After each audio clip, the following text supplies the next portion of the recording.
வேற எது லவ் சொல்லு. காதலிக்கிற பொண்ணு தியாகம் பண்றதா, இல்ல காதலிக்கிற பொண்ணு மனசுல நினைச்சிட்டு வேற ஒரு பொண்ணு கூட வாழ்றதா?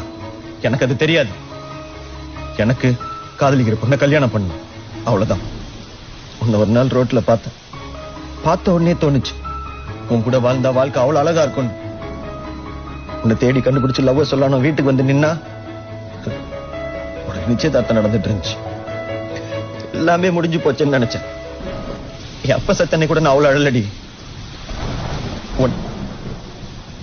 ஒன்னால அன்னைக்கு அழுத. இந்த மாதிரி சாதாரண பசங்களுக்குலாம் எல்லா வாய்ப்பும் கிடைக்காது காவியா. நாங்க தான் ஏற்படுத்திக்கணும். நான் என்ன படிச்சிருக்கேன், என்ன வேலை பாக்குறேன், நான் எங்க இருந்து வரேன், வீடு எங்க இருக்கு சொல்லு. தெரியாது. இது எதுவுமே தெரியாம எனக்காக எல்லாத்தையும் தூக்கி போட்டு வந்தல்ல, இதுக்காக தான் இவ்வளவும் பண்ணேன். புரிஞ்சுக்கோ காவியா. எனக்கு